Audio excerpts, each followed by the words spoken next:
आंखों में रूप है पॉकेट में नोट है ভাইয়ারা গো আপুরা গো স্বামী বাসায় না থাকলে মনে কোনো ফুর্তি থাকে না। রান্না বান্না করবো কি, পেট পূজা তো করাই লাগবে। কি বলো? আসসালামু আলাইকুম। চলো আজকের দিনটা আমরা শুরু করছি। অবাক হচ্ছ? আমিও জুস খাই, খাবো না কেন?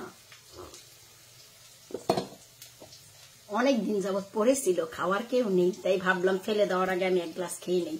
চলো আজকের দিনটি আমরা শুরু করছি, সবাইকে সাথে নিয়ে। আর শুরু করছি আমি একটি ভাজি দিয়ে। তোমাদের সাথে একটি জিনিস শেয়ার করি। ভাজিতে যখন পেঁয়াজ ব্যবহার করবা, পেঁয়াজটা কখনোই ব্রাউন কালার করবা না, তাহলে ভাজির কালারটা নষ্ট হয়ে যাবে। পেঁয়াজের কাঁচা ভাবটা চলে গেলেই হলো। এবার হচ্ছে দিয়ে দিচ্ছি এখানে আমি যে পটল নিয়ে এসেছিলাম, পটল আর 2টা কাঁকরোল মিক্স করে আমি এখন ভাজি করব। এই যে দেখো, খুবই চমৎকার করে সাদা ভাজি করব। তোমরা জানো যে আমরা সাদা ভাজি পছন্দ করি, হলুদ দেই না, তবে তোমরা চাইলে দিতে পারো। কালারটা যখনই এমন চমৎকার চলে আসবে তখনই দিয়ে দিবা স্বাদ মতো লবণ, যে যার যার মতন করে লবণ দিবা। ভাজিতে বা অন্যান্য জিনিসে আমি লবণটা একটু কমই দিই, কারণ হচ্ছে আজাদ পছন্দ করে না। আর এই সবজি থেকে যে পানি উঠবে সেটা দিয়ে কিন্তু তোমার সবজিটা রান্না হয়ে যাবে। এক্সট্রা কখনই ভেজিটেবলের সবজিতে কি বলে পানি ব্যবহার করার চেষ্টা করবা না। এরপরে ভাই সবজির মাঝখানে একটু জায়গা করে নাও, নিয়ে দিয়ে দাও 1খান ডিম, 2খান ডিম, যার যেইখান মনে চায় দিয়ে দাও, কোনো সমস্যা নেই। আমি 1খানি দিলাম, ব্যাস হালকা একটু ভেঙে দিচ্ছি শুরুতে। এরপর আর কি বলবো, অভিজ্ঞ মানুষদের খুবই ভালো করে নেড়ে মিশিয়ে নিবা। শুধু মাথায় রাখতে হবে সবজির কালারটা যেন একদমই চেঞ্জ না হয়, যেমন সবুজ তেমন সবুজই যেন থাকে। এর জন্য হাই হিটে তোমাদের ভেজিটেবলটাকে করতে হবে। নাম বোঝো, নামের জন্য দিয়ে দিচ্ছি কিছুটা সুগন্ধি নাগা। এটা কেটেও দেইনি, ফেরেও দেইনি, এটা হচ্ছে খাওয়ার সময় আমি ডলে ডলে খাবো, যেন আমার আমিনার কাছে ঝালের ফ্লেভারটা না যায়। আর এই ভাজিতে আর কিছু করো আর না করো, ডেফিনেটলি তোমাকে মন খুলে ধনিয়া পাতা দিতে হবে। আমি হচ্ছে ফ্রোজেনটা ব্যবহার করছি, কারণ আমি কিন্তু ফ্রোজেন করেই রাখি, সবাই জানো। এই যে দেখো, এন্ড দেন নাও টেনটানান, বুঝতেই পারছো টেনটানান মানে ডান। আজ হচ্ছে আম্মুর রেসিপিতে ডাল রান্না করব। এখানে পেঁয়াজ কুচি, আদা রসুন পেস্ট, হালকা জিরা, ধনিয়া, হলুদ, মরিচ নিয়ে নিয়েছি, সাথে 2টো কাঁচামরিচ, আর দিয়ে দিচ্ছি সরিষার তেল। আমার আম্মা এই ডালটা ঠিক এভাবেই রান্না করতো। এবার খুবই ভালো করে এই যে আমি হাতে মেখে নিচ্ছি। তোমরা দেখো, যত ভালো করে মেখে নিবা ততই ভালো।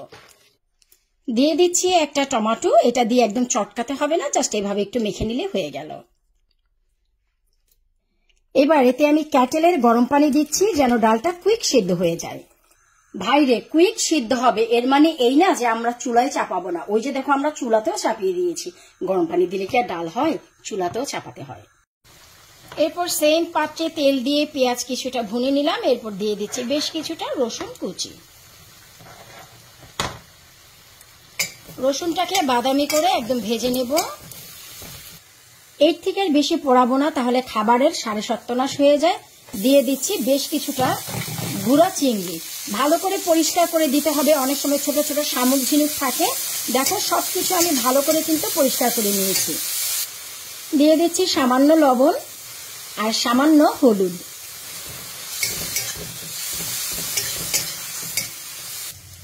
মাশাআল্লাহ, আমাদের কিন্তু এই যে দেখো খুব চমৎকার করে চিংড়িটা ভুনে নেওয়া হয়ে গেছে। এবার আমি এতে কি দিচ্ছি জানো? এই যে দেখো, ওরে আল্লাহ, পুরোটা পরিষ্কার রে। এই যে দেখো, এই তো দেখো, বলো তো রে ভাইয়া এটা কি হতে পারে? এটা আমার বাগানের কলমি শাক। এই যে দেখো, এটা তার লবণের দরকার নেই, আমি সম্পূর্ণ প্রসেস করেই কিন্তু এটা রেখে দিয়েছিলাম। জাস্ট 2 মিনিট ভুনে নিলেই চিংড়ি মাছের সাথে শাক একাকার হয়ে যাবে। এটা দেখার মানে বোঝার উপায় আছে যে এটা হচ্ছে ফ্রোজেন। দেখো, তো এই জন্যই বলি নিজেরা বাগান করো আর বছর ভরে ঘরে শাকসবজি খাও। এই তো দেখো, আমার আম্মুর মতন ডাল রান্না কমপ্লিট। আমরা হচ্ছে অনেক ঘন করে ডাল খাই। এই যে দেখতেই পাচ্ছ, আমার আর কোনো কিছু কিন্তু অ্যাড করতে হয়নি। শুধু মাঝপথে আমি একটু ডাল ঘুটুনি দিয়ে ঘোটা দিয়ে দিয়েছি। অনেক সময় বিক্রমপুরে আমার ছোট মামি যে রান্না করে, আমার ছোট মামার বউ, সে কিন্তু ডালটা ঘোটা দেয় না, আরো ঘন করে ফেলে, একদম আস্ত থাকে। ওই যে আমার মাইন্ডসেট, একদম একটু ঘোটা দিতে হবে। ব্যাস, ফাইনালি যে জিনিসটা আমি মিশাচ্ছি আজকে ধনিয়া পাতা। তবে আজকে আমি বিলাতি ধনিয়া পাতা যেটা, সেটা দিচ্ছি, যেটা কেটে আমি প্রসেস করে রেখেছিলাম। যেহেতু এই যে দেখো, ওরে আল্লাহ, ওইখানে বসছিস কেন রে? এই যে দেখো, তো এই হচ্ছে বিলাতি ধনিয়া পাতার সাথে কিন্তু ডালটা একদমই কমপ্লিট। এত চমৎকার একটি ফ্লেভার আর এত মজা। আমার হাতের এই ডাল রান্নাটাকে আমাদের পারভেজ ভাই লঞ্চ ঘাটের ডালও বলে থাকে। তো যাই হোক, ভালো লাগে যে এক একজন এক এক নামে ডাকে। আজকের মূল রান্নাবান্না শুরু হবে হচ্ছে এখন। এখানে পেঁয়াজ মশলা কষিয়ে নিয়েছি, টমেটো দিয়ে দিচ্ছি আমি আলু আর কাঁকরোল। এখন ভালো করে এগুলো মশলার সাথে আমি ভুনে নেব। রান্না করব আমি আমার স্টাইলে, কিন্তু রেসিপিটা আমার না, কারণ আমার আম্মু এভাবে খায়নি, আমরাও কেউ খাইনি, আমার কোনো বোনরা খেয়েছে কিনা জানি না। আমাকে এদেশের এক ভাবি বলেছে যে ভাবি আলু আর কাঁকরোল দিয়ে একবার এই মাছটা রান্না করে খেয়ে দেখবেন, তাই আজকে রান্না করছি ভাই। মাশাআল্লাহ, আমাদের আলু আর কাঁকরোলগুলো দেখো একদম কিন্তু সেদ্ধ হয়ে গেছে, কালারটা চেঞ্জ হয়নি। কিন্তু টু বি অনেস্ট, যদি আমি তোমাদের বলি, এই যে দেখো, যদি একটা দেখিয়ে দিচ্ছি, হয়তো না হয়তো বিলিভ হবে না, এই যে দেখো সাথে সাথে দুই টুকরো হয়ে গেছে, কিন্তু কালার মোটেও নষ্ট হয়নি কাঁকরোলের, আমি এমনটাই চেয়েছিলাম। এখন যে জিনিসটা আসলে দিতে চেয়েছি এটা হচ্ছে এই যে দেখো ইলিশ মাছ। আজাদকে জিজ্ঞেস করেছি, আজাদ বলেছে মাছ খাবে না, কাঁকরোল খাবে, আর হচ্ছে ভাজি বা শাক টাক যা রান্না করি সেটা দিয়ে খাবে।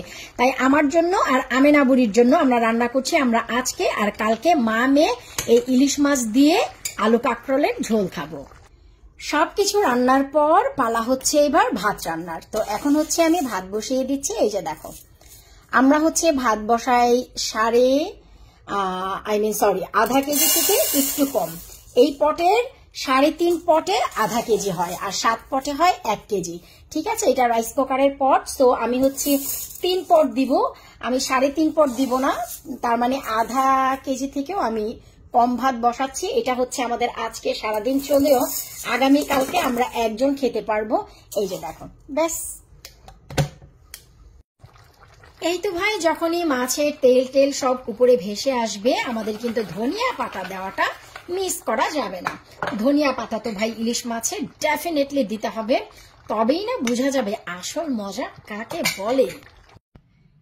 এই তো ভাই 11:30 বেজে গেছে, রান্না বান্না শেষ। আজকে তো জামাই এক্সট্রা আদর ভালোবাসা দিবে গো, কারণ আজকে জামাই পছন্দের খাবার রান্না করেছি গো। তো চলো, এতক্ষণ কি রান্না বান্না করলাম এর ফাইনাল লুকটা তো একটু দেখতে হয়, তাই না? চলো একটু দেখে আসি। মাশাআল্লাহ, এই হচ্ছে আমার কলমি শাক চিংড়ি মাছ দিয়ে, দেখতেই পাচ্ছ কত অসাধারণ হয়েছে, এটা বলার আসলে ভাষাই রাখে না। আর এই হচ্ছে আমাদের ডিম দিয়ে পটল কাঁকরোলের সাদা ভাজি, দেখতেই পাচ্ছ। একবার এভাবে বানিয়ে খাও, তোমরা নিজেরাই এই শাক ভাজির প্রেমে পড়ে যাবা। আর এই হচ্ছে রে ভাই আমার আম্মুর হাতের, আম্মুর রেসিপি ডাল, দেখতেই পাচ্ছ কি চমৎকার। গরম ভাতের সাথে এটা থাকলে কি আর কিছু লাগে? তোমরাই বলো, এত মজা হয়। আমি তো খাই না, কিন্তু আজাদ দেখি মানে খুব মজা করে খায়। আমার আসলে ডাল পছন্দ না, তোমরা যারা রেগুলার আমার চ্যানেলে ভিডিও দেখো তারা কম বেশি সবাই জানো, আমার কিন্তু ভাই ডাল একদমই পছন্দ না। আর এই হচ্ছে ফাইনালি আমাদের আলু আর কাঁকরোল দিয়ে ইলিশ মাছের ঝোল, দেখতেই পাচ্ছ রে ভাই কত মজা। তো আমরা হচ্ছে মন প্রাণ ভরে মা মেয়ে খাবো এই মাছ দিয়ে, আর আজাদ হচ্ছে এখান থেকে কাঁকরোল তুলে খাবে। আজাদ তো আলুও খায় না, তো কোনো সমস্যা নেই। আলুটা আসলে বেসিক্যালি দেওয়া হয় আমার আলুনির জন্য, আমান আমেনার জন্য। আর আমান হচ্ছে খাবে তোমার এই শাক খাবে, আমান শাকও খাবে, এই ভাজিও খাবে। আর ওর আলু দিয়ে অলরেডি চিকেন রান্না আছে, সেটা শেষ হয়নি, তাই আমার আজকে আলু চিকেন রান্না করার একদমই দরকার হয়নি। দেখতে পেরেছো কত মজা? আমার তো এখনই ভাই কাঁকরোল খেতে ইচ্ছে করছে, কিন্তু এত গরম, আমি একটু মুখে দিয়ে তো দেখি কেমন হয়েছে। চলো একটু ট্রাই দেই যে কেমন হয়েছে। হ্যাঁ, অনেক গরম।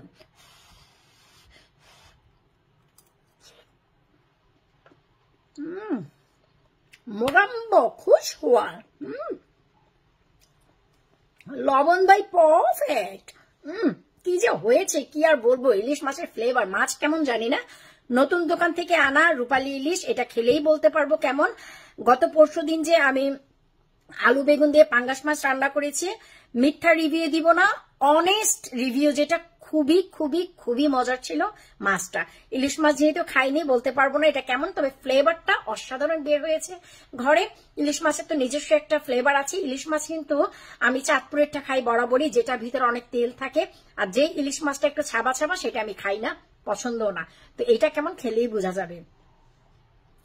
এখন চলো বলছি, যারা বলো যে এখন বর্তমানে মাছ মজা হয় না, মজা লাগে না, একবার এভাবে বানিয়ে খাও, গ্যারান্টি আমি দিচ্ছি আমার কিচেন থেকে খুবই মজা হবে।